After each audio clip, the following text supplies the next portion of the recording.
आप देख रहे हैं थर्ड आई न्यूज बालाघाट। मैं हूं माधुरी कटरे ब्रह्म। आपको रूबरू करवाते हैं राजनीति से जुड़ी एक विशेष खबर से।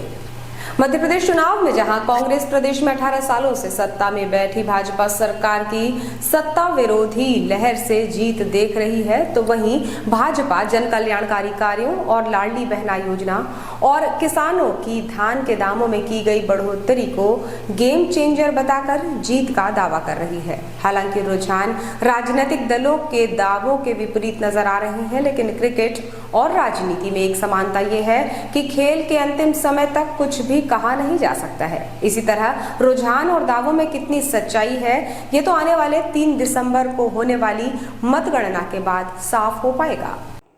मध्य प्रदेश चुनाव में जहां कांग्रेस प्रदेश में 18 सालों से सत्ता पर बैठी भाजपा सरकार की सत्ता विरोधी लहर से जीत देख रही है, तो वहीं भाजपा जन कल्याणकारी कार्यों और लाडली बहना योजना और किसानों की धान के दामों में की गई बढ़ोतरी को गेम चेंजर बताकर जीत का दावा कर रही है। हालांकि रुझान राजनीतिक दलों के दावा के विपरीत नजर आ रहे हैं, लेकिन क्रिकेट और राजनीति में एक समानता ये है कि खेल के अंतिम समय तक कुछ भी नहीं कहा जा सकता है। इसी तरह रुझान और दावों में कितनी सच्चाई है, ये तो आने वाली 3 दिसंबर को होने वाली मतगणना के बाद ही साफ हो सकेगा। जिले में इस बार सभी 6 विधानसभा के चुनाव टसल के रहे हैं। कोई भी प्रत्याशी चुनावी मैदान में कमजोर नहीं दिखाई दिया है। हालांकि कांग्रेस की अपेक्षा भाजपा में टिकट वितरण को लेकर जरूर अंतर विरोध रहा, लेकिन भाजपा ने चुनावी युद्ध को पाटने में कारगर भूमिका निभाई। भले ही अंतर विरोध वाली जगह पर पार्टी के बड़े नेताओं ने काम नहीं किया, लेकिन कार्यकर्ताओं ने जोश को कम नहीं होने दिया। इस बार कांग्रेस भी बीते चुनावों की अपेक्षा मजबूत दिखाई दी।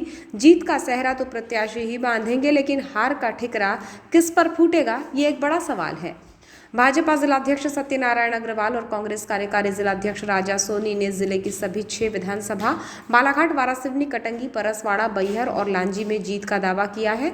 विधानसभा सीटों पर जीत का दावा कर रहे भाजपा अध्यक्ष सत्यनारायण अग्रवाल इसके लिए लाडली बहना योजना और भाजपा के चुनावी घोषणा में किसानों की उपज धान के बढ़ाए गए समर्थन मूल्य को इसका कारण मान रहे हैं। चुनाव में जिले में पुरुषों की अपेक्षा महिला मतदाताओं का प्रतिशत ज्यादा होने को भाजपा अध्यक्ष लाडली बहना योजना से जोड़कर देख रहे हैं। उनका मानना है कि 1000 से शुरू कर 1250 रुपये तक भाई से ले चुकी लाडली बहनों ने अपने भाई शिवराज सिंह चौहान को आशीर्वाद के रूप में अपना मतदान किया है।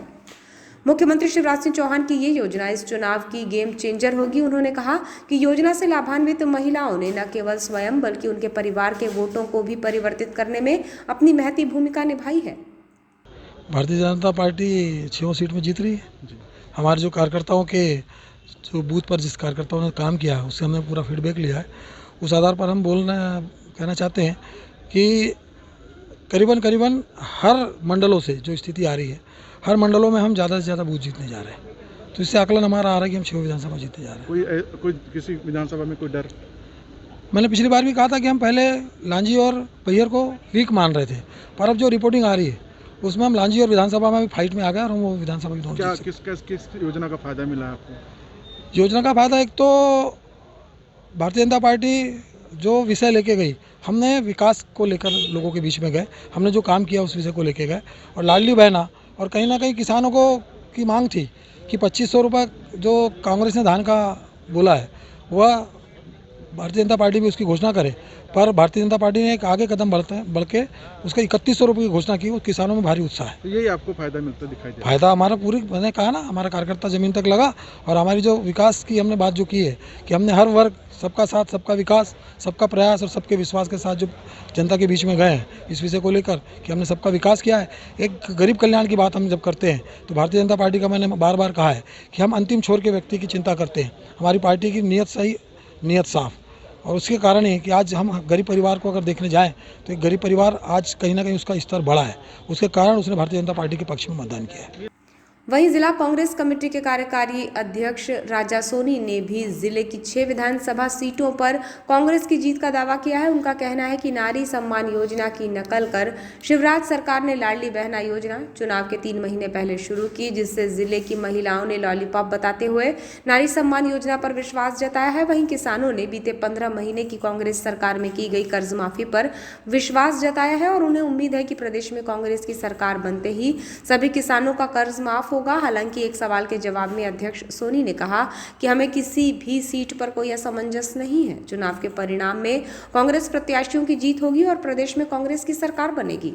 हमारा तो दावा ये है कि हम पूरी 6 की 6 सीट बालाघाट जिले की जीत रहे हैं। इसके अलावा मध्य प्रदेश में भी हमारी सरकार बन रही है और माननीय कमलनाथ जी मुख्यमंत्री बनने जा रहे हैं। लाडली बहना का उतना असर तो नहीं रहेगा, क्योंकि हमने उसके पहले ही हमारी जो नारी सम्मान योजना थी उसको लॉन्च किया था माननीय कमलनाथ जी ने, और मुख्यमंत्री शिवराज सिंह ने उसकी नकल करते हुए ये लाडली लक्ष्मी योजना का प्रचार प्रसार किया।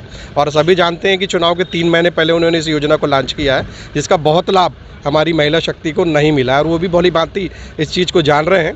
जहाँ जहाँ हमने सभाएं ली, जहाँ जहाँ हम मंच पर गए, वहाँ पर भी महिलाओं ने इस बात को स्वीकार किया कि ये सिर्फ चुनावी लालीपाप है और हम इस चुनावी लालीपाप में जाने वाले नहीं हैं। किसान किसके साथ है? किसान बिल्कुल कांग्रेस के साथ में। आप सभी जानते हैं कि इस पूर्व में 15 महीने की सरकार रही। माननीय कमलनाथ जी ने किसानों के हित में जो काम किए, और सबसे बड़ा काम जो कर्ज माफ़ी का किया गया, जो वादा था चुनाव के पहले और कमलनाथ जी ने पूरा करके दिखाया, तो उस चीज़ को लेकर आज पूरा प्रदेश का किसान हमारे साथ है। भैया वैसे तो आपका 6 की 6 सीट आ रही है, लेकिन ऐसी कौन सी 2 सीटें हैं जिस पे आपको थोड़ा सा टक्कर या असमंजस की? बिल्कुल कहीं भी असमंजस नहीं है।